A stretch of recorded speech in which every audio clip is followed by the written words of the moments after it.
Javier Sádava, Una última conversación, un libro que ha escrito la autora que está en el centro de la mesa, María del Olmo Ibáñez.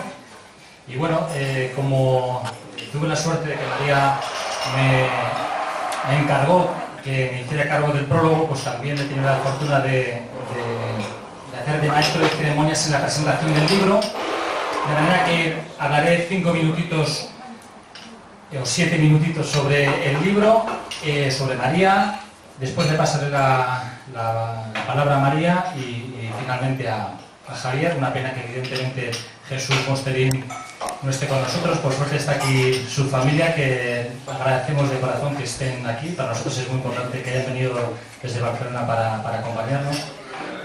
Y bueno, en primer lugar, María del Olmo Ibáñez, muchos de aquí presentes le conocemos. Ella hizo su tesis doctoral ya hace años sobre Javier Sádava. Actualmente es la directora del Archivo Histórico Provincial de Alicante, es doctora en Filosofía y Letras.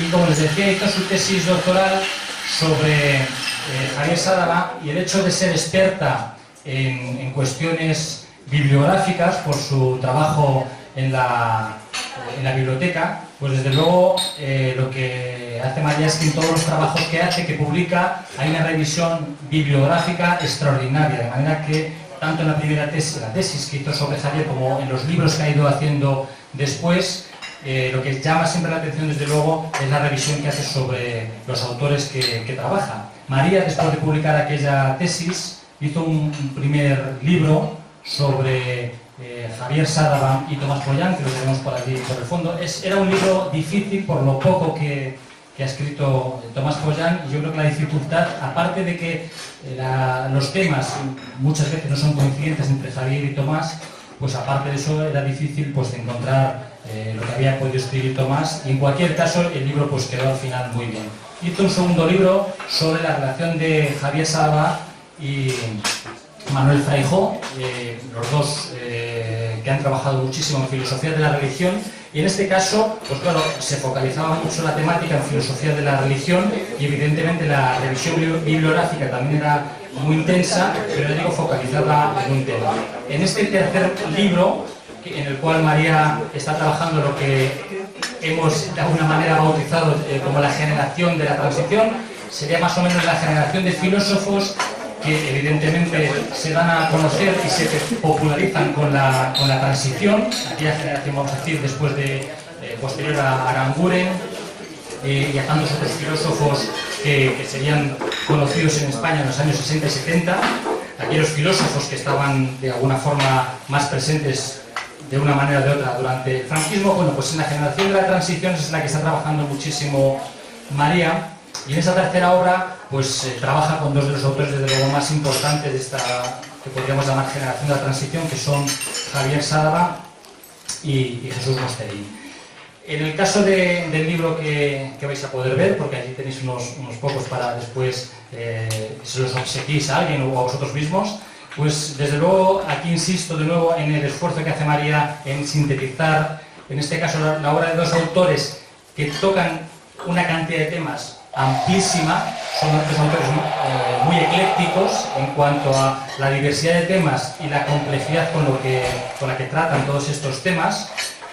Y ya no solamente es que, claro, en un libro que tiene pues 150 páginas, hablar de todos los temas que trabajan Javier Sádava y Mosterín, hablar de ellos bien, y sobre todo que así se llama el libro, se llama Una última conversación. Conseguir que todos esos temas coincidan y hacerles de alguna forma hablar, dialogar, conversar, pues la verdad yo creo que tiene muchísimo valor, ¿no? Porque ha encontrado en cada uno de los dos autores en qué momento de sus artículos, de sus libros, tocan temas similares y los expone, y los pone en relación. Y ya digo, estoy seguro que Javier Sádava y Jesús Mosterín habrán hablado sobre todas esas cuestiones con muchísima tranquilidad durante años. Pero en cualquier caso nosotros hemos tenido aquí el placer de ser un poco, de alguna forma, voyeurs y desde fuera, pues poder acceder a esa relación entre Javier y Jesús. Y antes de pasar a hablar un poquitín del libro, también es de agradecer desde luego la claridad con la que está escrito el libro, se lee muy bien. Sinceramente, yo que he leído, María, los 3 libros, yo creo que cada vez escribes mejor. Este libro es verdad que está escrito muy bien escrito y con claridad. Lo primero que se ve en el libro, luego sigue Jesús, la familia de Jesús, perdón, o Javier quiere decir algo, es que se ve que entre los dos autores había una relación de mutuo respeto. Y respeto en el sentido de conocimiento y de tener en cuenta la opinión del otro, porque aunque no estuvieras de acuerdo con el otro o no estás de acuerdo con el otro, te parece que es una opinión fundamentada, es una opinión organizada y se ve, insisto, desde luego que había un mutuo respeto entre los dos filósofos. El libro está estructurado fundamentalmente en cuatro temas. Después de una primera revisión bibliográfica sobre los dos, en la cual hay ciertas coincidencias, son prácticamente coetáneos, los dos son de nacimiento vascos, de hecho de Vizcaya, Jesús Mosterín de Bilbao y de Portugalete Javier Sádava, crecieron, esto se recalca aquí también en el libro, pues en una educación católica con jesuitas los dos. Javier Sádava extendió más años esta formación con jesuitas y han tenido también influencias de alguna forma de autores parecidos, y todo esto les da una formación que evidentemente tiene puntos en común, pero luego después, como veremos, también hay diferencias. Bueno, pues partiendo de estas primeras notas sobre los dos autores desde el punto de vista biográfico, ya se pasa a analizar los 4 temas, los 4 grandes tópicos del libro. El primero es la religión. Ya hemos dicho antes cómo Javier Sádava ha trabajado mucho este tema. De hecho, hay una monografía, le decíamos, sobre Manuel Fereijo y Javier Sádava. Y la religión, tal y como lo tratan los dos, la trabajan y la tratan con cierta distancia, con mucha racionalidad. Luego es verdad que luego al aterrizarla hay ciertos matices. Mientras Javier Sádava se muestra más comprensivo hacia el hecho religioso, hacia el fenómeno profundo de vivir la religión, en el sentido de la exploración de los límites, parecido a su maestro Wittgenstein. Sin embargo, Jesús Mosterín sí que la ve todavía, si cabe, con más distancia, como un cierto autoengaño, una especie de fase evolutiva del ser humano que deberíamos de superar en algún momento dado, y ahora mismo en esa fase evolutiva lo que tendremos que atender, lo que es importante realmente es la ciencia, e insisto, pues seguir abandonando poco a poco la religión. De manera que ya digo que ese racionalismo, cada uno luego después, aplicado a la religión, lo enfoca de una forma diferente. El siguiente capítulo es sobre ciencia y bioética. Una de las características de los dos es su grandísimo interés por las ciencias en plural, y hay que decir que una de las características de los dos es de alguna forma una cierta formación o interés en la tradición, en filosofía, vamos a decir, empírica, en ir a los hechos, en ir a lo concreto, que muchas veces en la filosofía española no ha sido tan común, ha sido a veces demasiado especulativa. En este caso la importancia de los datos, de lo que dice la ciencia para los dos, ha sido muy importante, y no solamente esto, sino una cierta confianza por la ciencia, pensando que la ciencia, en este caso, con una, vamos a decir, idea práctica, pragmática, utilitarista, por parte de los dos, aunque el utilitarismo lo lleve hasta un extremo mayor Jesús Mosterín, pues les hace confiar, como os decía, en todo lo bueno que nos puede traer la ciencia, y en esto coinciden los dos. Después esto lo va aplicando María a muchos campos del ámbito de la ciencia. Los dos han tenido muchísimo interés por el genoma, por las neurociencias, por el cerebro, y luego en el caso de la bioética, pues los temas clásicos y no clásicos de la bioética. En cualquier caso, en este acercamiento que tienen los dos, y bastante coincidente, el campo de la ciencia y la bioética, Javier Sádava sí que siempre da una nota hacia la importancia de la unión de la ética, de la bioética, en este caso de las ciencias, con las humanidades. Y si decía antes que los dos tienen una vertiente utilitaria y pragmática de todo lo bueno que nos tiene que traer la ciencia, es verdad que Javier Sádava tiene en este caso también un punto de vista también más deontologista, en cuanto a buscar ciertos principios que nos pueden ayudar a marcar unos semáforos de cómo actuar o qué límites tener respecto a hasta dónde llegar en la ciencia. En el caso de Jesús Mosterín, yo creo que el cientificismo es un poquito más fuerte, la fundamentación utilitarista yo creo que también es más intensa en Jesús Mosterín, de manera que pondría de alguna forma menos límites a aquello que podemos conseguir o que nos puede dar la ciencia, y esos límites, ya digo, que Javier Sadaba los ve más en las cuestiones que tienen que ver con los aspectos sociales. El tercer punto del libro son los animales.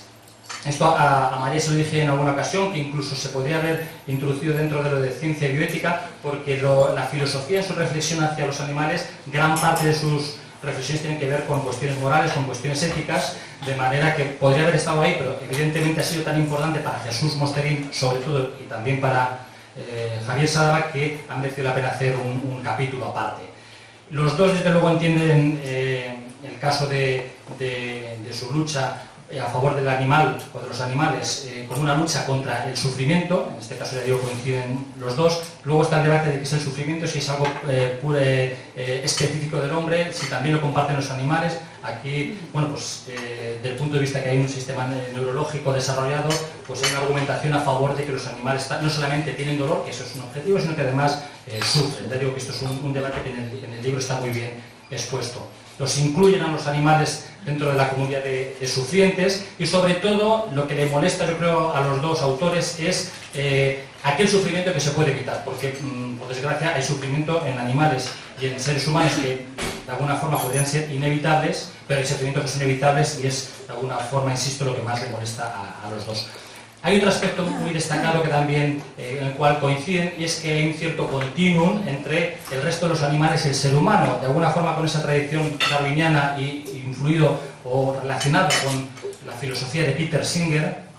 Pues insisto, hay una cierta continuidad entre los mamíferos más desarrollados, por supuesto los grandes primates, etcétera, etcétera, hasta llegar al ser humano. De manera que no somos una especie elegida, valga la redundancia, ese antropocentrismo tan clásico muchas veces de los debates filosóficos, como que estamos tocados por una varita mágica. Aquí se le quita ese romanticismo al ser humano, somos de alguna forma una parte más, un eslabón más dentro de lo que son los animales, y como tal hay que tratar los temas en relación con el ser humano y el resto de los animales. En esto yo creo que también hay una cierta diferencia entre Javier Sadaba y Jesús Mosterín, por ejemplo, al llevar esto a nivel práctico a la cuestión de los derechos. Jesús Mosterín sí que en algunos textos habla de algunos derechos de los animales que tienen que ser acordes a ciertas cualidades que tienen los animales, mientras que Javier Sadaba, yo creo que por el propio concepto, que es muy oscuro, de derecho, pues más que de derechos habla de intereses. A nivel práctico probablemente los dos llegarían a la misma conclusión, qué se puede hacer y qué no se puede hacer, pero ya digo que hay una cierta diferencia entre la concepción de derecho o de intereses. Después, si quieres saber, pues te lo aclare un poquito. El último capítulo, que también es muy amplio, es sobre cultura, filosofía política y nacionalismos, incluso continúa llamándose el capítulo Cultura, Filosofía, Política, Nacionalismo, Globalización y Cosmopolitismo. Y aquí, como pueden ver por el título del capítulo, se aborda una cantidad de temas amplísimos que no voy a detallar, solamente las diferencias esenciales o los puntos en común que tienen los dos. Por un lado, a la hora de abordar los temas que tienen que ver, vamos a decir, con la cultura, con la sociedad, Jesús Mosterín es de alguna forma un liberal muy radical en el sentido expositivo de la palabra, desde los fundamentos hasta la parte práctica de la aplicación del liberalismo, y el criterio de justicia sería la libertad. Lo que yo pueda conseguir en condiciones de libertad en base a los méritos sería lo más acorde, lo más justo, etcétera, etcétera.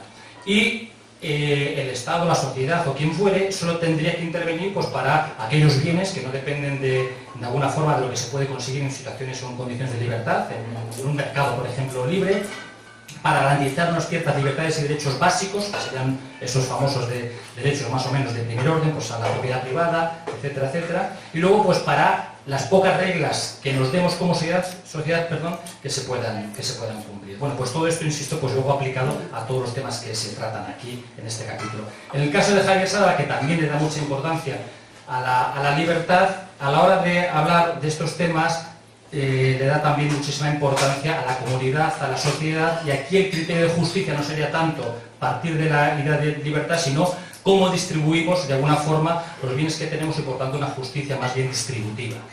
Aquí sí que es verdad que hay una discrepancia entre los dos, y al igual que el capítulo de ciencia y bioética llegan a conclusiones muy parecidas en casi todos los temas, aquí sin embargo sí que hay una discrepancia importante entre los dos autores. Javier Sadaba en este caso pues le da más importancia a la política, el papel de la política en nuestras vidas, como búsqueda y protección del bienestar, e insisto, Jesús Mosterín sitúa más en el individuo y cree más en el individuo, pues para que la sociedad esté bien organizada. Finalmente, pues decir que los dos autores son muy críticos con todos los temas que tratan. Por poner un ejemplo de este último capítulo, a la hora de hablar de la democracia, pues Javier Sadava, pues a lo mejor argumenta que no considera que la democracia en la que estemos sea tal, es decir, que no vivamos realmente una democracia, mientras que Jesús Mosterín considera que, bueno, una teórica democracia liberal podría estar bien, pero la que tenemos ahoga al individuo, ahoga al ser humano y ahoga, por tanto, la libertad que tenemos. De manera que, insisto, con una acción muy crítica, los dos van abordando todos los temas que pone en diálogo María. También los dos, a pesar de que son muy críticos, son, lo decía en el prólogo, utópicos en cuanto a que yo, desde mi desconocimiento concreto y la falta de profundidad que tienen Javier Sadava y Jesús Mosterín en los temas, a veces desde fuera, precisamente a lo mejor por no tener tanto conocimiento, me parecen algo ingenuos en cuanto a pensar que puede haber una sociedad mejor, ideal, etcétera, etcétera. A mí me cuesta eso visualizarlo, ¿no? Se lo decía a María. Y en el caso de Jesús Mosterín, pues un liberalismo bien llevado, en el cual las personas sean transparentes, etcétera, etcétera, pues podría llevarnos a una sociedad mejor. Y en el caso de Javier Sadava, pues intentar conseguir un ideal de felicidad compartida, intentando entre todos ver qué bienes y qué cosas son aquellas que merecen la pena. Ya para acabar, dos notas sobre los autores. Son dos autores, Javier Sadava y Jesús Mosterín, quienes han leído sus libros y quienes no los han leído pueden empezar por el libro de María para luego adentrarse en lo que ellos consideren que les interese. Pues son dos autores que tienen mucho talento en cuanto a que tienen una visión de conjunto de los temas y tocan una amplitud de temas tremenda, con una profundidad que llama la atención, porque en España, bueno, pues, no es tan habitual el que un filósofo toque tantos temas y con una cierta profundidad. Luego, por otro lado, yo los tipificaría como autores atípicos, lo primero porque escriben bien, y no es tan normal que los filósofos escriban bien, se les entiendan. Los dos han hecho libros, vamos a decir, de divulgación, cada uno en sus ámbitos. Y luego, por otro lado, también son atípicos por su capacidad de compromiso, de decir lo que piensan y mantenerlo y sostenerlo, pues, en cualquier ámbito, y en este caso pues también es algo de agradecer, que en filosofía, pues por lo menos en lo que yo conozco, no es tan común. También son atípicos en cuanto al enfoque empírico y además la importancia que han representado los dos para la filosofía analítica en España, donde pues hay unas tradiciones filosóficas que han pesado mucho más, y en este caso pues parece que otras tradiciones filosóficas, tanto para Jesús Mosterín como para Javier Sadava, a veces le parecen que es vender humo, y realmente lo que hay que ir es a los hechos y a un análisis del lenguaje, y a partir de ahí empezar a poder hacer una filosofía con un cierto rigor. Y eso les lleva, por ejemplo, a que los dos utilicen autores que son para ellos referentes y que para otros autores españoles pues posiblemente ni los hayan leído. Y luego, finalmente, el prólogo que yo hago le llamo Un canto a la libertad. ¿Por qué? Pues porque a mí lo que más me ha gustado, más me ha interesado de los dos, de Jesús Mosterín y de Javier Sadava, es su libertad. Tanto la libertad que expresan en sus libros, como luego después la libertad con la que se han movido en su vida. Les tildaba un poquito una libertad cortés en el caso de Javier Sadava y descortés de alguna manera en el caso de Jesús Mosterín. ¿Por qué? Porque, bueno, en las discusiones en privado y en público con Javier Sadava te concede algo, si no sobrepasas ciertos límites, vamos a decir, morales, ¿no? Pues te va concediendo y no te sientes que eres estúpido del todo, y de alguna manera, pues más o menos puedes. En el caso de Jesús Mosterín, era tan sincero, tan claro, que en las conversaciones con él, la verdad es que muchas veces te quedabas como una piedra y te dejaba como una piedra, porque exponía sus argumentos con tanta claridad y había muy poquita concesión en este sentido, cosa que es de agradecer, porque muchas veces estamos habituados a tanto enjuague, a que se nos dé la razón a unos a otros, a buscar puntos comunes. En el caso de Jesús Mosterín, la verdad es que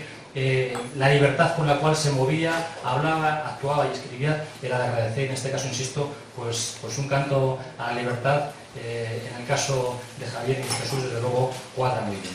Y bueno, con esto he hablado lo que tenía que hablar, he dicho lo que tenía que decir. Ahora vamos a escuchar a María del Olmo Ibáñez, que nos hable sobre el libro, y después a Javier nos gustaría que, ya que tenemos la suerte de que esté aquí la familia de Jesús Mosterín, pues que alguien de ellos también luego pues nos diga algo.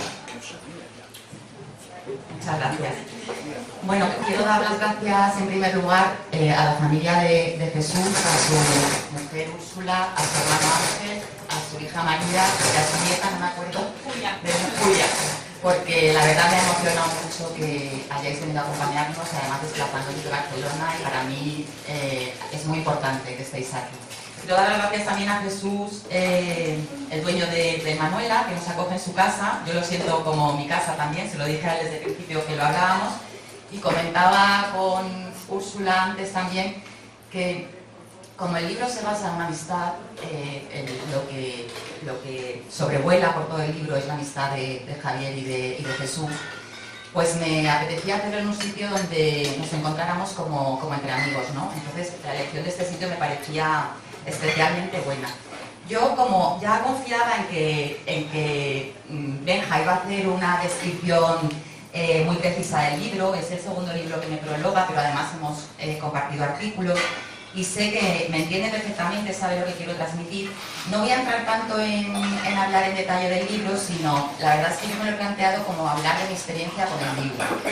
Entonces, bueno, quiero partir de decir que yo no conocía a Jesús, pero la verdad es que me siento como si lo hubiera conocido después de esto. Me hubiera encantado conocerlo, de verdad. Pero después del recorrido que he hecho por Jesús, pues lo siento pues como tan próximo como el resto de los amigos de Javier sobre los que he escrito. Todo esto se inicia con la tesis doctoral, en el que a mí me parece muy importante hacer una parte en la biografía de Javier donde hablara de los amigos con una relación intelectual sobre él, ¿no? Por eso ha sido mi dedicación después, cuando descubrí lo importante que eran para Javier estos amigos con esa connotación intelectual, trabajar sobre ellos. Y he ido trabajando poco a poco sobre cada uno de ellos. Empecé por Tomás Pollán, que nos acompaña, después ha sido Freihoff y luego Jesús. Pero en el caso de Jesús hay como un momento en que se genera el libro especialmente. Yo quiero confesar que de la relación intelectual con Javier, cuando empezamos a hablar de la tesis y todo lo demás, me transmitió enseguida la admiración intelectual que sentía por todos ellos. Y bueno, como estamos hablando de Jesús, pues me refiero a Jesús más en concreto. Y cuando hablaba con Javier a veces sobre temas de la tesis o temas de artículos o eso, y había tenido una conversación con Jesús, siempre se veía una pasión en Javier de lo que había estado hablando con Jesús, de manera que a mí me transmitió que había un intercambio muy fructífero entre ellos, ¿no? Y eso pues me seducía muchísimo. A mí me parece un espectáculo que yo creo que Benja y yo compartimos cuando hemos visto, por ejemplo, en directo o en la intimidad a Javier y a Tomás discutir sobre cosas. A los dos nos seduce, yo me siento ahí muy en armonía con Benja, y desde luego con respecto a Jesús pues me lo transmitía desde siempre. Pero el hecho, me sabe mal decirlo, pero fue el fallecimiento de Jesús cuando Javier hizo el obituario que le dedicó en el País a la tarde del 4 de octubre de 2017, que él lo tituló Muere Jesús Mosterín, el filósofo del espíritu científico. Y la verdad, lo confieso, fue el momento en el que a mí se me produjo la decisión de trabajar en Jesús, porque los obituarios normalmente pues están tejidos de loas hacia la persona que ha desaparecido, ¿no? Son tantas emociones las que normalmente lo hacen amigos, y suelen estar muy pues tejidos eso de emociones. En el caso de Javier había mucha emoción, y yo lo sé porque para Javier era un amigo muy importante, Jesús Mosterín, pero por otro lado hacía una descripción de todo lo que Jesús había dedicado al pensamiento y toda la contribución que había hecho al pensamiento, que a mí me impresionó ese obituario, es verdad. De tal manera que yo cuento en la introducción que el obituario es como la columna vertebral que teje todo el libro. Yo he ido seleccionando las frases que le dedica Javier Sádava a cada una de las partes a las que ha dedicado atención Jesús Mosterín, y sobre ella he construido los capítulos. Entonces, bueno, pues es la estructura, y es en ese sentido que digo que todo lo que hay en el libro es la amistad profunda entre ellos, pero también la amistad intelectual. Y en estas primeras palabras de introducción quiero decir también que me parece que con esto estoy transmitiendo lo que es una mirada de mujer, que me parece importante decirlo hoy, que se habla tanto de feminismo. Una mirada de mujer a la hora de escribir y de escribir sobre filósofos hombres, ¿no? Entonces hay una parte pues de una mirada tierna hacia ellos, resaltar mucho esta parte de la amistad y me parece importante decirlo. Hoy en día que parece que solamente se puede escribir de mujeres, pues una mirada de mujer sobre los hombres me parece muy interesante.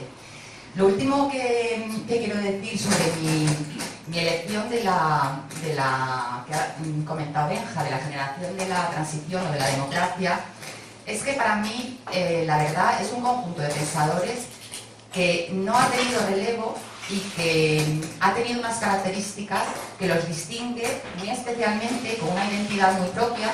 Se les ha dado el nombre y hay varios libros escritos sobre ellos, y que están definidos por el compromiso político y porque surgen en el momento de la transición, por eso es la generación de la transición o de la democracia. Por otro lado, porque se forman en el extranjero, que no quiere decir que un debate que tengo en otro ámbito académico en torno a su hermandad con respecto a los filósofos anteriores españoles, yo creo que sí que hay una recepción de todos ellos, porque de verdad que el conocimiento profundo que tienen de la filosofía todos ellos, los que yo he estudiado y los que yo he elegido, es enorme. Lo que pasa es que es una visión muy crítica, sobre todo, es otra cosa que los distingue, no es una relación de paternidad con filósofos anteriores como se podía ver. Yo creo que hay un giro ahí a la hora de relacionarse con los padres. Y luego está el que se ha formado en el extranjero, que es muy importante, la formación en el extranjero. Yo creo que a todos ellos les hace un camino distinto a la hora de hacer filosofía, esa apertura a saber España desde fuera.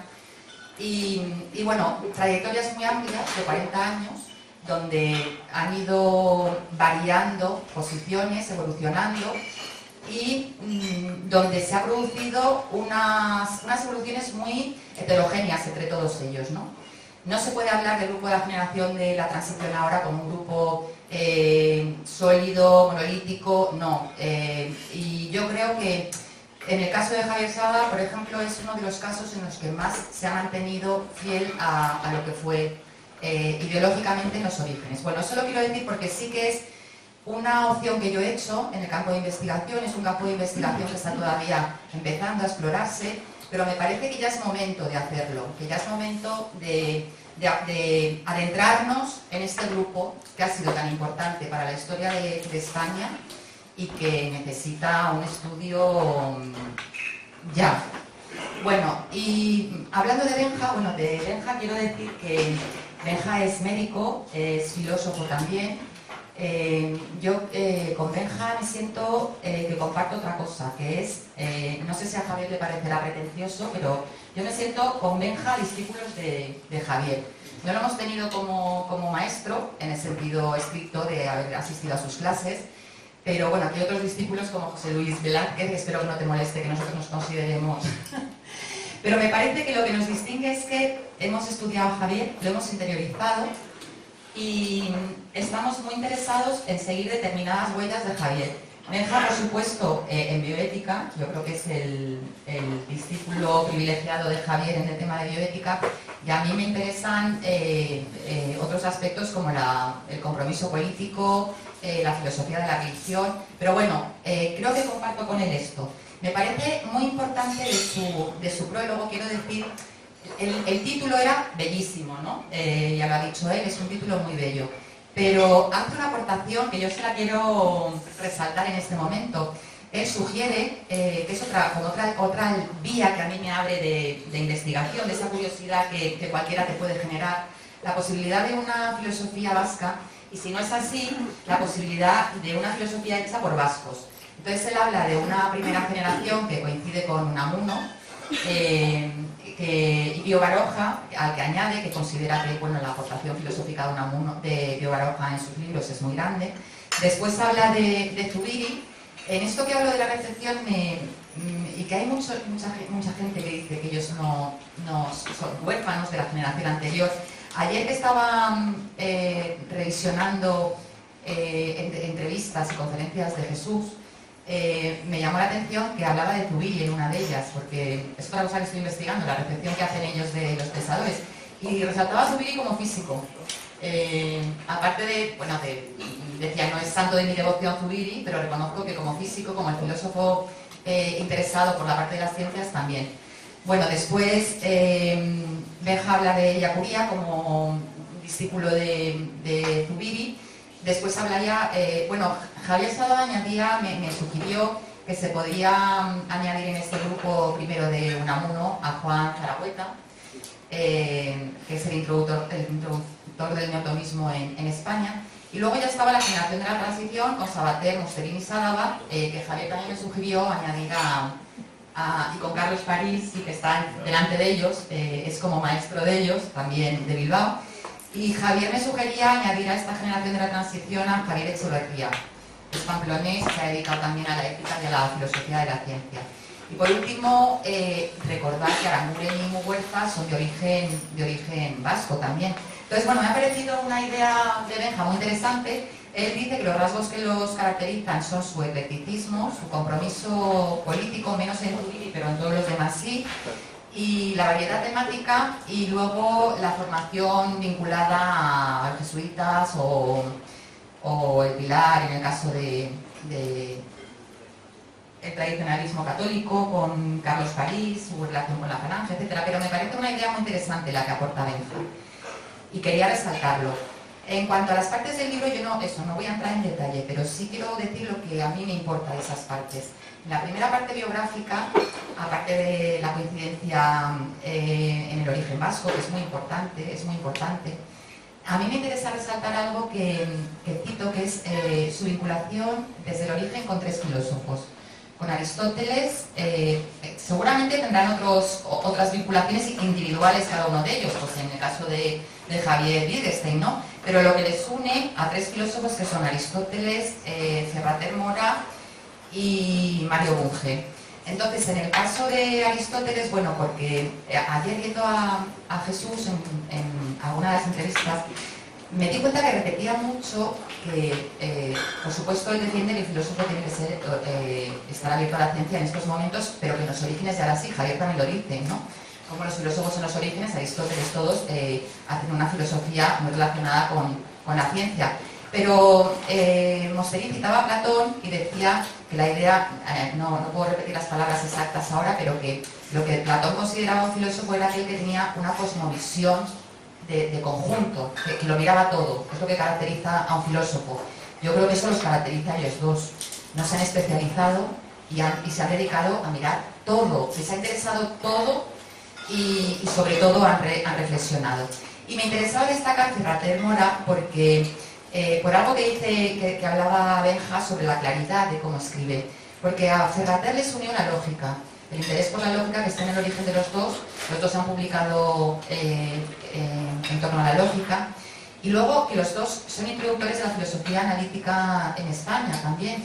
Entonces yo creo que esa parte de lógica y de filosofía analítica, bueno, Javier me corregirá, pero tiene mucho que ver con el lenguaje tan claro, tan preciso, la filosofía que hacen en esto de Ortega, que Javier suele repetir, que la cortesía del filósofo es la claridad, y que Jesús ayer recordaba yo que uno de los ejemplos que ponía era Heidegger, cuando le decía a la secretaria que se leyera el documento, ¿lo ha visto claro? Sí, pues entonces déjemelo que lo voy a oscurecer, ¿no? Su idea de todo lo contrario, de hacer una filosofía muy clara que llegara a todo el mundo, que es otro de los rasgos que les caracteriza.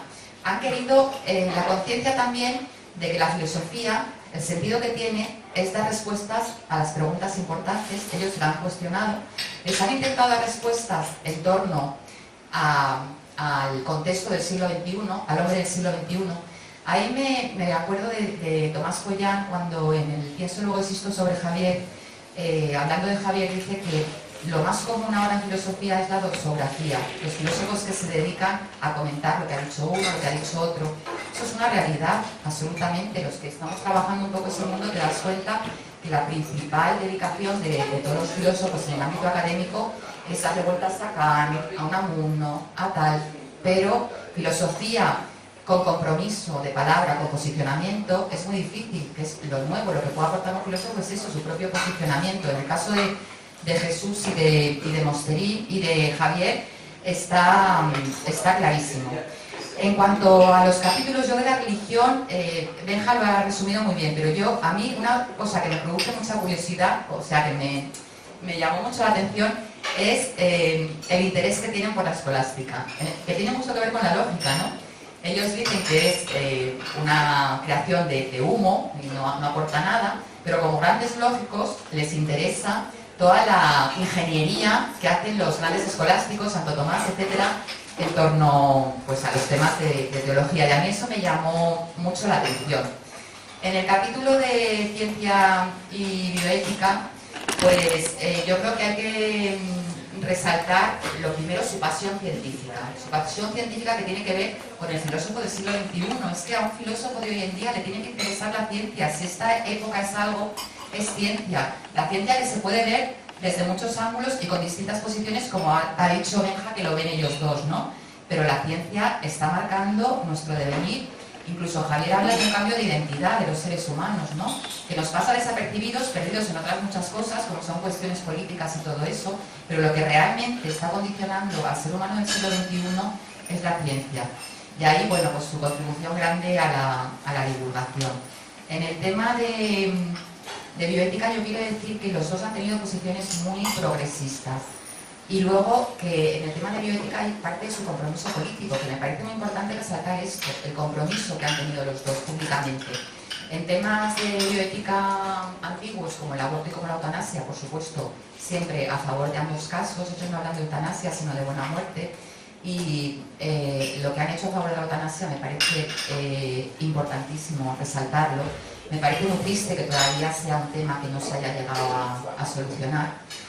Y en el tema de en los nuevos temas, en todos los que son de todos los nuevos descubrimientos, clonación, experimentación con embriones, y etcétera, yo quiero decir que ellos lo que han hecho ha tenido como dos objetivos principales: quitar los miedos absurdos y hablar con claridad de esos temas. Me parece que son las dos aportaciones muy importantes que hacen ellos. En cuanto a los animales, aparte de todo lo que ha dicho Benja, yo quisiera resaltar que ellos parten de la idea de lo que el genoma ha significado para nuestro posicionamiento con respecto a las otras especies y acabar con el antropocentrismo de siglos. Ahí hay un debate intenso que se produce, por ejemplo, con Sabater, que él dice, y lo quiero citar porque a mí me resultó muy curioso ese debate, que los grandes catedráticos de ética, los que están, y los grandes éticos de este país, citaba a Javier y a Mosterín, pero también a De la Cortina, que no entienden bien lo que es la ética. Porque la ética es del ser humano y no se puede ocupar de esta parte de los animales. Fernando Sabater defiende como que ellos están confundiendo. Me parece un debate interesantísimo, porque lo que ellos hacen con respecto al tema de los animales está en la órbita de los círculos de la compasión de Darwin. Piensan que el último círculo de la compasión y lo que nos hace más humanos todavía es cuando somos ya capaces de compadecernos en el sentido de compartir el sufrimiento con los animales.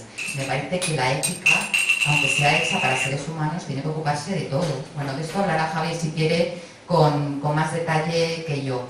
El último capítulo, que yo en un principio dije que era el que más discrepancias había en cuanto al posicionamiento político. Es verdad que hay un posicionamiento muy radical distinto, que lo ha citado Benja, en cuanto al liberalismo radical de Jesús y el socialismo libertario de Javier, pero hay cosas que les unen muchísimo.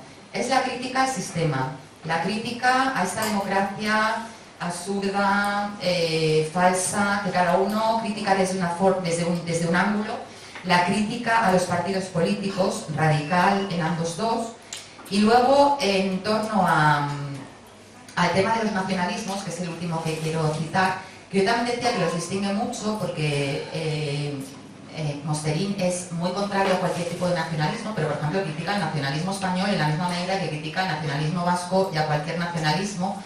Javier piensa que si hay un nacionalismo puede haber cualquier otro, por eso es su defensa del derecho a la autodeterminación. Bueno, él lo explicará también mejor, pero les une el trasfondo de todo esto está en que los dos, su ideal está en la estela de Kant, de la paz perpetua, de la supresión de los estados y que haya un organismo como por encima de todo que rija a todo el conjunto o moderador de todo el conjunto de los seres humanos. Entonces, no hay tanta distinción, hay distinción, pero también hay una parte de compartir. Bueno, yo quiero acabar diciendo que, porque lo decía Benja cuando hablaba un poco de la radicalidad de Jesús a la hora de manifestarse, yo quería decir que lo último que destaco es la honestidad intelectual de ambos. A mí me hace mucha gracia en ese sentido, por lo que dice Benja de Mosterín, hay como dos términos que los distinguen a cada uno de ellos. A mí me hace mucha gracia cómo se pone Mosterín a veces en algunos debates, y la frase de Mosterín, cuando ya dices no soporta más la estulticia o la argumentación o la falacia, es decir, no entiendo de lo que estamos hablando. A partir de ahí ya sabes que Jesús está diciendo que de lo que se está hablando está mal argumentado, son tonterías o no tiene sentido. Y en el caso de Javier, que puede ser más moderado a lo mejor en la forma, pero hay una palabra que es cuidado. Cuando Sádava dice cuidado es que vamos a pararnos y por aquí no podemos seguir. Y me parece muy importante porque yo creo que ahí también esa honestidad intelectual los caracteriza a los dos. Acabo ya con un parrafito que le dedica Javier en el Pienso luego existo a Jesús Mosterín, que yo lo he puesto en plural para dedicárselo a los dos y quiero cerrar así. Dice, si tuviera que dar una definición de ellos, diría primero que son unas personas con una gran cabeza, que les interesa todo y aprenden rápido de todo, saben después exponerlo estupendamente, tienen una escritura muy fluida. De ellos destacaría, como pensadores, como intelectuales, que son unos hombres con enorme pasión por saber, saben de todo. Creo que tienen una cultura filosófica, en el sentido amplio de la filosofía, tremenda, sin haber perdido nunca el contacto con la ciencia. Unen ciencias y humanidades de una manera espléndida. Por otro lado, están en este mundo, les interesa todo lo que ocurre en el universo y naturalmente les importa muchísimo todo aquello que viven. Tienen una actitud muy de abrazarse al universo, de abrazarse a todo lo que es vida. Y Javier, una palabra. Bueno, después de todo lo que han contado, yo creo que casi está de sobra que diga unas palabras. Y luego voy a decir menos de las que pensaba, vuelvo a repetir, porque ya estoy cansados y con ganas de tomar tranquilamente la caña, ¿no? Primero, este es el cuarto libro de Javier Sádava y otra persona. Entonces yo no sé cuál va a ser el quinto. Entonces, será Benja. He de decir, lo iba a decir después, pero ya que hablo de los libros, el que ha hecho respecto a Jesús y yo. Bueno, Jesús sabía mucho más que yo, en todo, o en casi todo. Por ejemplo, en fútbol no. Y eso que él fue compañero de la Raúl, uno de los buenos jugadores que tuvo el Atleti, fue compañero de los jesuitas. Cantando tampoco, cantaba muy mal. Y yo canto relativamente bien. Y en los chistes igual. Pues yo los cuento relativamente, cuento malos, pero los malos son los que después tienen bastante, bueno, no sé, creo yo. Pero sí, lo digo de verdad, y es que él sabía mucho más que yo, lo hizo con Tomás, que sabe más que yo, lo hizo con Manolo Fraijo, que sabe menos que yo. ¿Cómo no está? No está además, bueno, él se ha disculpado, pero en fin. No, yo estoy hablando en... Sí, bueno, pero bueno, primero las gracias, por supuesto, a Jesús por estar aquí, al gran Jesús. Gracias a todos vosotros, y es verdad, a la familia de Jesús, que por cierto, no está y está presente, en el sentido que tiene además que tener la presencia para nosotros, la presencia de la ausencia. Yo todas las mañanas y todas las noches, cuando me despido de mi querida y difunta esposa, siempre le digo, pues estás en mí, vives en mi corazón. La gente se lo dijo Gramsci a su madre, y creo que tenía toda la razón. Viven en nuestro corazón. Cuando murió Elena, porque yo no he tenido una amistad extensa con Jesús, pero sí muy intensa en muchos aspectos. Nos pegábamos horas hablando por teléfono. Y cuando murió Elena, él me dijo, bueno, ya sabes tú que el tiempo no existe. Y dije, bueno, pues quisiera que me convenciera, pero para mí no sabes. Eso que teóricamente, probablemente es cierto, una interpretación quizá exagerada de Einstein, pues te lleva a ello, yo la verdad no sabes cómo siento el tiempo, ¿no? Bueno, pues entonces en ese tiempo presente está aquí Jesús, aunque después la forma verbal que utilicemos, lo utilice, pues es para la del pasado, ¿no? Bueno, muchas gracias a Benja, al gran amigo Benja, que ha hecho un prólogo que es muy bonito, muy propio de él, una persona inteligente, a pesar de que es médico, y esto, y bueno, pues naturalmente agradecido, ¿no? Y muy agradecido. Yo lo que sí quiero decir es, lo poco que voy a decir, yo cada vez que me hago mayor, y me he hecho muy mayor, dudo más de todo. Tengo 2 o 3 principios muy firmes, no dogmáticos, firmes, pero de todo lo demás, pues lo pongo en cuestión, y me río por no llorar de mí mismo, de los humanos, o humanes. Luego si queréis hablamos del lenguaje inclusivo, de los evitemos, ¿no? Evitemos, y de un libro que no cita, y que a mí me parece de interés, no sé si vendría bien en nuestro tiempo, pero es de Jesús, el de ortografía fonémica del español.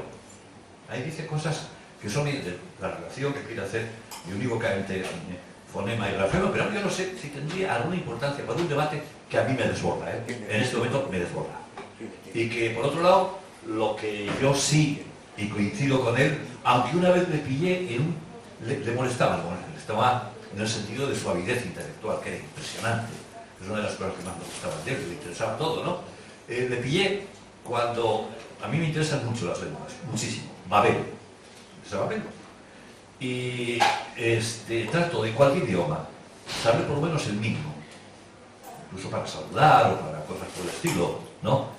Y una vez cuando le dije yo, oye, es que de euskera, que no es indoeuropeo, que plantea una serie de problemas lingüístico-antropológicos enormemente interesantes, que se están acentuando precisamente en este momento con unos análisis del genoma, de todos los genomas, ¿no? pero de algunos genomas, y que está dando lugar a la misma inestabilidad de la idea de género humano, ¿no? Bueno, pues es que está ahí.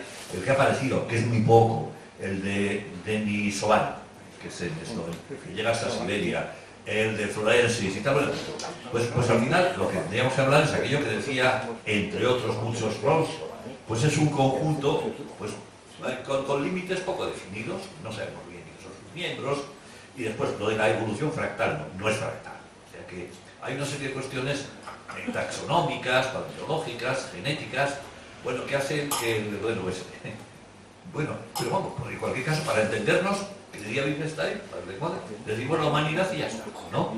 Y el que caiga dentro de ella, pues cae, el que no cae, pues no cae, y eso lo haremos en función de datos, en función de opciones que hagamos también respecto a qué consideramos dentro o fuera, ¿no?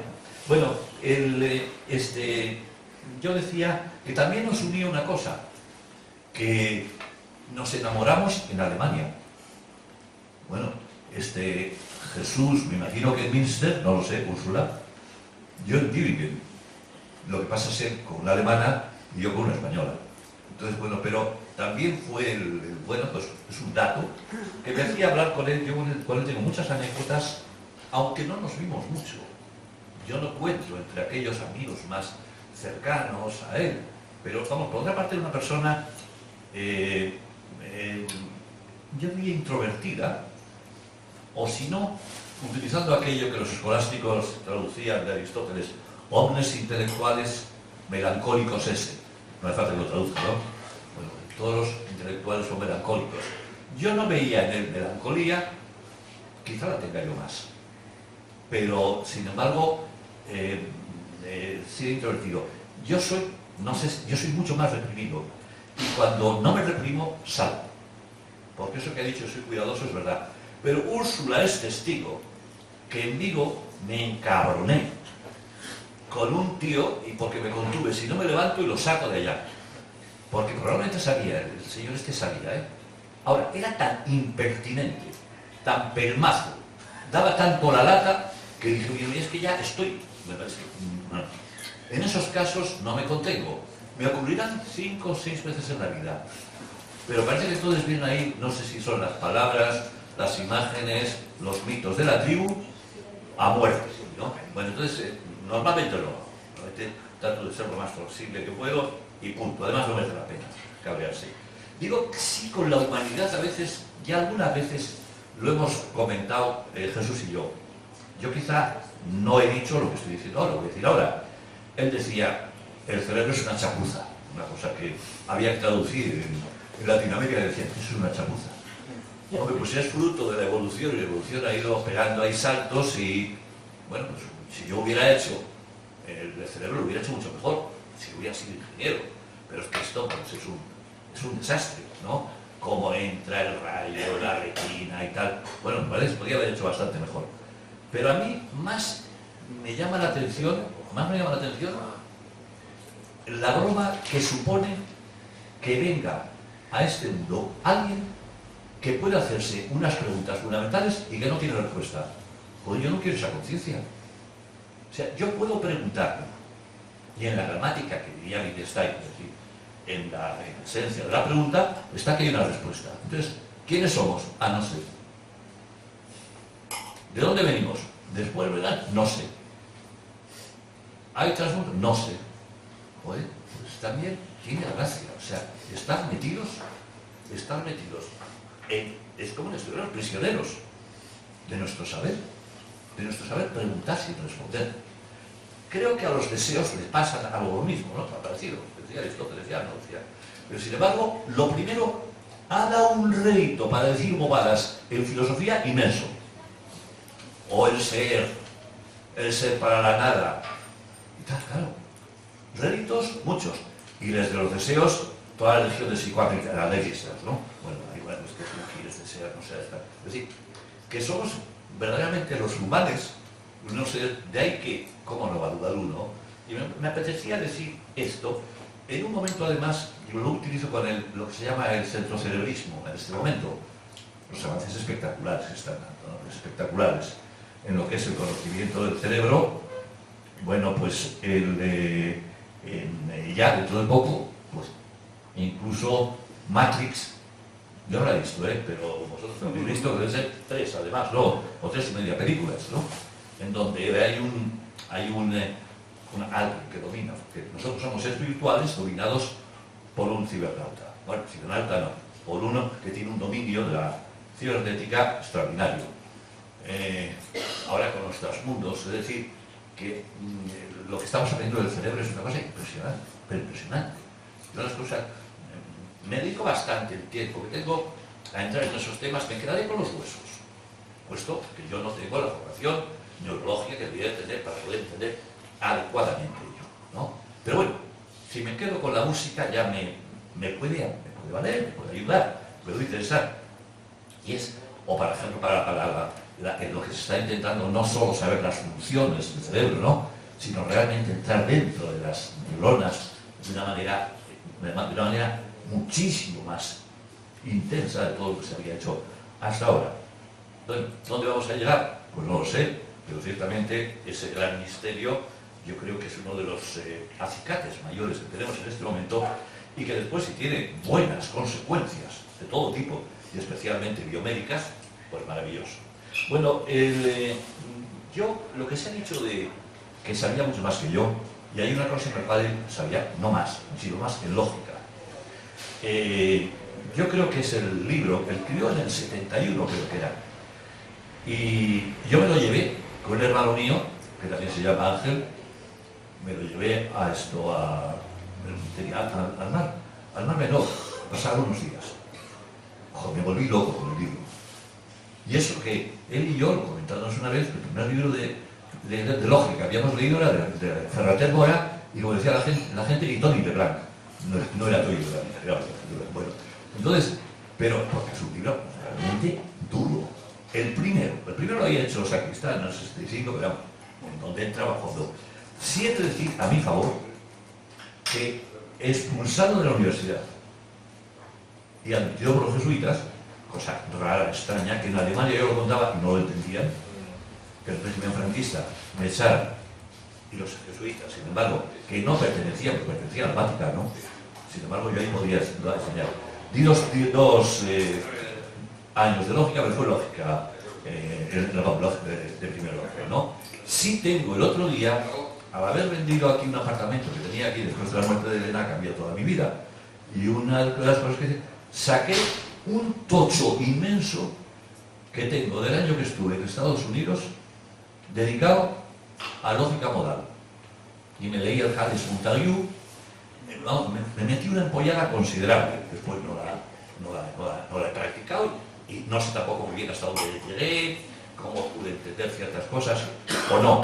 Pero sí que quiero decir eso porque me interesó y mucho, ¿no? Por cierto, mi profesor fue el hijo del gran sociólogo, no me sale, Parsons. El hijo era el profesor que hice una cierta amistad con Parsons, pero un hombre yo no creo que sea atenazado por su padre o qué, pero un hombre muy poco expresivo, ¿no? Bueno, yo lo que quería decir eso, que a los dos sí, eso sí, la lógica en otro sentido, pero un sentido amplísimo de lógica nos interesa. Y es el siguiente, y es, el enfadarnos, por lo menos intelectualmente, contra las imbecilidades que se dicen utilizando las palabras que tenemos a nuestra disposición. Y eso tiene una vertiente además práctica considerable. Y es que yo creo que ni él ni yo pertenecemos a la legión de los leales al clan, que es una de las grandes desgracias de este país.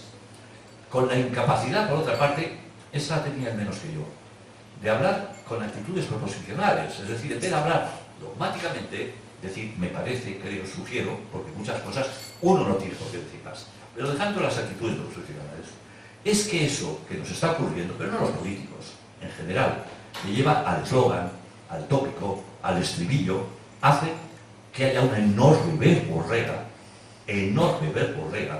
¿no? Y bueno, y que además valga para todo, para tratar de cubrir todos los flancos, para decir todo aquello que a uno le interesa ideológicamente. Mira, pero es que no, cállese un poco, deje un hueco, ¿no? Y yo creo que yo llamo a eso, pues, el estribillo, y dale con el estribillo. Yo a veces me pongo en plan provocador, uno que, María seguro le habrá subido más de una vez, ¿no? Cuando, bueno, uno le tocaría un poco de refilón a Jesús, pero sé que Jesús se podría salvar perfectamente de eso, ¿no? Yo suelo decir, yo estoy a favor del Brexit. Entonces todo el mundo dice, joder, Javier, pero tú estás mal. Y entonces digo, oye, ¿y tú qué estás a favor? A ver, ¿tú eres economista? Y te dice otro, no. Entonces, ¿por qué? Hombre, pero, joder, se separan de Europa. Oye, pero a ver, ¿qué es Europa? ¿Qué es Europa? Vamos, primero, ¿qué es Europa? ¿Y por qué es tan buena Europa? ¿Y por qué tiene que...? Oye, y por otro lado, ¿no te has dado cuenta de una cosa que es la peor? Que eso vale para tantas cosas. No ha aparecido un solo artículo que yo haya visto en la prensa generalista, ni siquiera online, a favor del Brexit. Oye, déjales que hablen, que son 50 millones. Ni una palabra que yo haya visto, lo he seguido. Eso es falta total de libertad de prensa. Y eso es para que por lo menos te calles con el Brexit, ¿no? Pues bueno, igual que joder, Cataluña, Andalucía, esto es de las vascongadas que dicen, Euskal Herria, que podría decir yo o cualquier otro, lo que me da igual. Después que he sido los lenguajes y una cosa también a añadir, es oye, en Italia está la Padania ahí dando guerra. En Escocia también. Escocia respecto al Reino Unido. En Bélgica está partida en dos, los flamencos y los de los. En Alemania algo hay en Baviera. Oye, ¿no será un problema de los estados? Hay unos estados y unos aspirantes a estados. Primero fíjate en los estados. ¿Por qué ocurre eso? Y respecto a las lenguas, a mí me encanta Suiza por muchos motivos, por otros no. Porque tengo muy buenos amigos allá Y bueno, llevan las tres lenguas estupendamente. He dicho antes que me interesa mucho las lenguas. Por ejemplo, y he dicho el euskera lo importante que es. Últimamente, podéis reír si queréis, estoy intentando no aprender, pero andar por ahí un poco con el feroe. Bueno, porque me parece que son de las cosas que a él le gustaban también mucho a Jesús. Las esquinas de este mundo, aquellas zonas que parecen oscuras, muchas veces nos dan unos fogonazos tremendamente interesantes, ¿no? Y entonces, claro, en el caso de las Islas Feroe están entre Dinamarca e Islandia. Bueno, son 50.000 los que están aquí. Que por cierto, yo les conocí por el fútbol, porque tienen un buen equipo de fútbol. Y se presentan y tienen algo que se podría ensayar muchísimo más en cualquiera de las... En este momento, independientemente que yo estoy completamente de acuerdo, pero completamente, con Jesús, quiero fuera todos los estados y que haya un tribunal internacional. Que es muy utópico, ¿qué le vamos a hacer? Es un ideal. Y va a ser ideal, tío. Otra cosa, que en el primer piso en el que me encuentro, pues bueno, pues tendré que resolver los problemas del primer piso. Pero bueno, en el caso del Feroe es dificilísimo. Yo siempre lo digo, dificilísimo. He empezado a verlo y no, lo que pasa es que tiene del noruego antiguo, tiene del islandés, del escocés, del danés, pero ya el himno nacional empieza diciendo Alfraga land mit. Hombre, land es tierra, mi hermosa tierra, y mi también. O sea, no es tan distinto. Es decir, que bueno, y tiene y tiene además una relación con Dinamarca muy curiosa. Es independiente y autónomo al mismo tiempo. Las dos cosas. Y sobre todo si puede tener un equipo de fútbol, pues ya indica que tiene una autonomía considerable, ¿no? Bueno, yo quería decir más pero no voy a decir mucho más, porque ya han entrado ellos en dos palabras nada más, sobre el nacionalismo y la defensa que hace del libre mercado, del libre que después de hecho no será. El OMC, la Organización Mundial del Comercio, no pinta nada frente al proteccionismo que pueda poner Trump o que puedan poner los chinos. O sea que después lo del libre comercio, que a él me parece muy bien, o sea que me guste y a mí también, me parecería estupendo, aunque veo muy difícil que el libre comercio pueden tener Estados Unidos y Togo, por ejemplo, ¿no? Ya eso me resulta un poco más difícil. Pero en el tema del nacionalismo, yo soy tan nacionalista como él, si por nacionalismo se entiende el nacionalismo, quizá el mayor representante sea Fichte. Es como si hubiera Dios hubiera marcado con el dedo, este es una nación. Noción oscura, lo decían Weber y Durkheim, donde las hay, lo de nación. Pero claro. Y por cierto, nacionalismo es una palabra compuesta, Ismo quiere decir capacidad o propósito propio. Igual que feminismo, igual que socialismo. Entonces, bueno, nación, a ver qué es una nación, ¿no? En primer lugar, yo no sé qué es una nación y que me lo explique, porque vamos. En el caso, además, y si se hace una definición de nación como algo, por cierto, identitario, ¿qué será lo identitario? Yo tengo ganas que alguien me defina qué es identitario. Lo digo sinceramente, no he conseguido que nadie me diga qué es lo identitario. Primero, el origen es un origen que no tiene nada que ver con lo que se está diciendo, o tiene muy poco que ver, porque viene de grupos franco-alemanes, civilizatorios, etcétera, que hablaban de identitario cultural. Segundo, normalmente se dice que identidad, normalmente se quiere decir, porque si no es un adjetivo, aquí todo es adjetivo. Nacionalismo, excluyente. Bueno, pues habrá uno que será incluyente, entonces, ¿no? O bueno, en el caso de identitario, una identidad cerrada. Me imagino que quiere decir esto. Porque el concepto de identidad, que no es lo mismo en lógica que en moral. Hay una cosa que está muy bien de Peter Leach, que fue por cierto, un gran lógico también, y discípulo de Wittgenstein. Él en un momento determinado dice: el concepto de identidad hay que utilizarlo casi como un acordeón, no dice la palabra partido. Hay que estirarlo. Por ejemplo, ¿es idéntico Hitler al niño que sería un niño precioso a los 6 meses? bueno, siempre ponen a Hitler, se podía poner muchos más, pero bueno, pues dice, sí y no, tenemos que estirar el concepto de identidad para decir que Hitler es aquel que nació, pues donde nació, y murió donde murió. Pero mira que hay diferencia, entre un niño que sería un niño pues muy rico y tal, ¿no? Y después es lo que manda a la gente, bueno, pues, en fin, que cuando se dice identitario, que se tenga mucho cuidado, porque normalmente aquellos que lo dicen tendrían que aplicárselo a ellos mismos.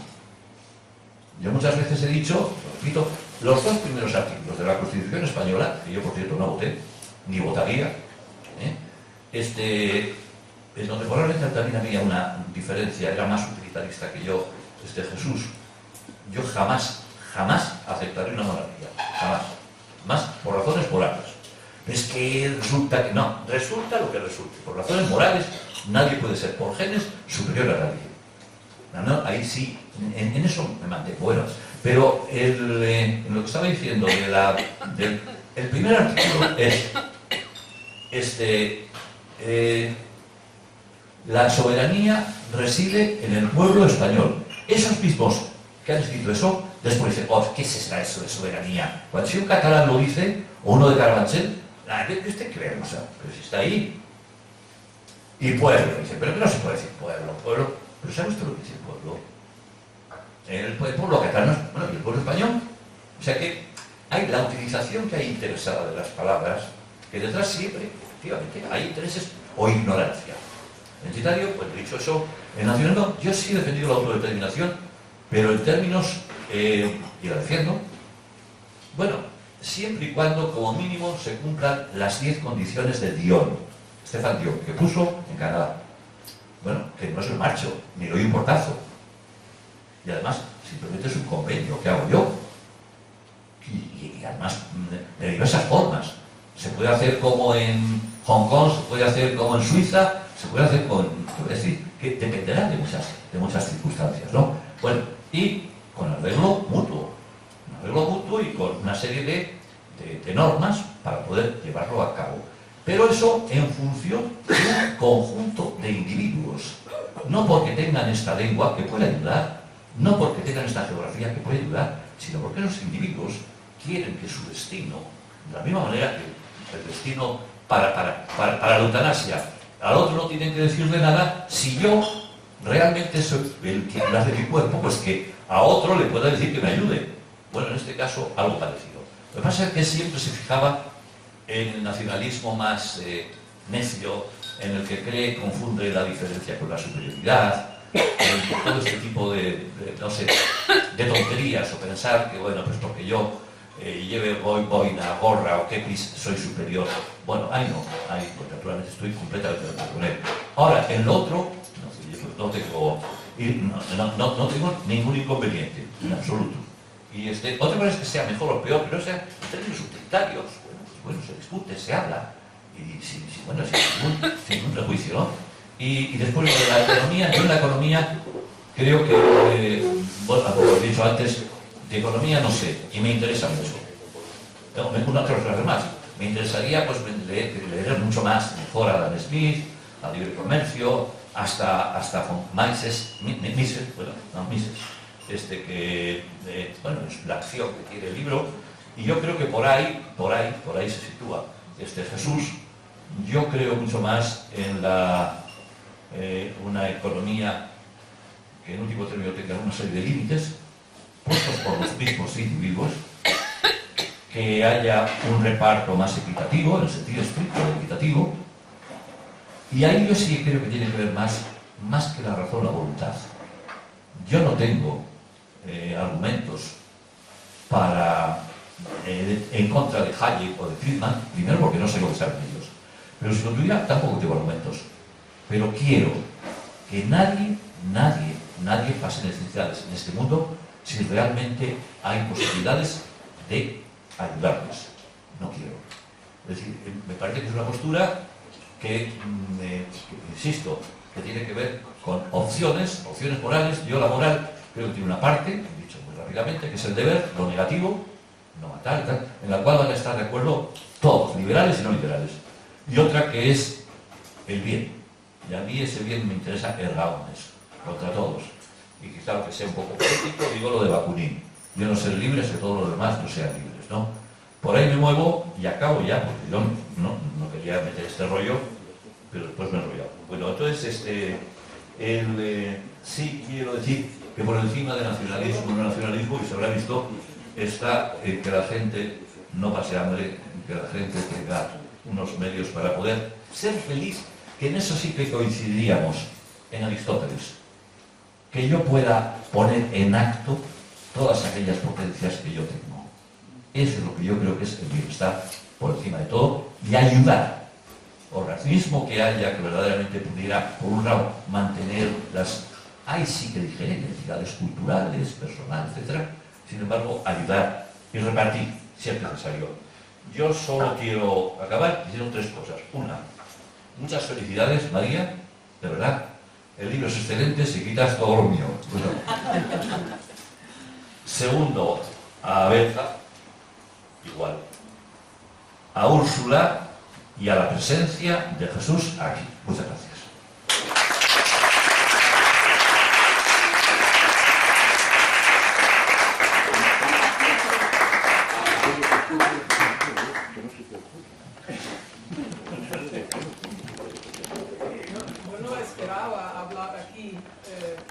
Sobre todo porque Jesús mantenía lo de la familia, tanto de la familia de origen en Bilbao como la familia nuestra en Barcelona, lo mantenía casi en secreto, y por eso me sorprende un poco. Y no sé qué os interesa, quizás unos datos biográficos, y luego os permito cualquier tipo de pregunta. De los datos biográficos, nos conocimos en la ciudad universitaria Münster, en Alemania, en el año 63. Los dos jóvenes, él tenía 21 y yo también 21 más o menos. Y yo he venido a Barcelona a vivir con él en el año 72, ya con la hija mayor nuestra. Y hemos tenido 2 hijas más, o sea, tres hijas, y tenemos 7 nietos. Yo he trabajado en Barcelona como economista, no soy filósofa de nada, y nos hemos influenciado un poco mutuamente. Lo que la influencia de él, os lo podéis imaginar seguramente, los que han leído algún libro suyo ya se lo imaginarán, pero él también ha aprendido un poco de mí. Por ejemplo, soy economista, pero mi hobby y mi interés es un poco más de ciencias naturales. Me interesa la botánica y mi hobby es fotografiar flores y plantas, y él estaba muy interesado en esto. Cuando yo le conocí, él era un español culto, vino a Münster después de haber estudiado filosofía en Madrid, y vino para estudiar mates y lógica, y él de ciencias naturales no tenía idea, o sea, él casi no podía distinguir una planta de patatas de un roble, casi no, pero aprendí rápidamente y estaba muy interesado, y en nuestras conversaciones, en paseos y en comidas hemos hablado mucho de biología y de botánica, y así era quizás un punto en común. Os permito preguntar, y si no, no voy a hablar mucho más porque Javier ya ha hablado bastante rato y quizás la gente ya están un poco cansados. Si alguien tiene alguna pregunta, adelante. Si no, nos vamos a tomar la caña, ¿verdad? Una pregunta, pero brevísima. Vosotros, entre vosotros, hablabais en catalán. No digo en catalán, perdón, en alemán, en alemán. ¿Has visto el subconsciente, no? Nosotros siempre hemos hablado en alemán, porque cuando yo vine no sabía ninguna Claro. palabra en castellano y él sí que hablaba el alemán. Además le gustaba cambiar entre el trabajo y en casa y familia, cambiar de idioma. Siempre hemos hablado en alemán. Yo voy a añadir algo. Ahora, escuchándola, se me ha ocurrido el título de otro potencial libro, que sería Conversaciones entre Úrsula y Jesús, porque, Claro. porque aquí habéis venido a un café literario a oír hablar sobre ética y nacionalismos y tal, pero nosotros, las tres hijas, escuchábamos estos temas a diario, en la mesa, en la cena, en la comida. Hablaban de economía, de botánica, de filosofía, y para mí era normal. Más tarde me di cuenta de que eso no es lo normal. Entonces, ahora que lo has vuelto a mencionar, digo, mira, pues sería también un libro, estas conversaciones entre ellos dos. Bueno, Se hará. quizá voy a terminar con una crítica a María del Olmo. Al final del libro ella dice quizás la esencia de las diferencias entre Jesús y Javier Sárabe es que alguien ha dicho que en la ciencia importa la verdad, la lógica, el racionalismo, pero en la vida misma es mucho más importante la ilusión, los deseos, la fantasía. Y yo quiero decir que a Jesús no le faltaba la ilusión, no le faltaba la pasión. Esos conceptos, por un lado la verdad y la lógica, y por otro lado pasión, ilusión, no son antagónicos, me parece que, y él sí que tenía bastante de esto, quizás no se lo notaba tanto, pero sí que lo tenía. Bueno.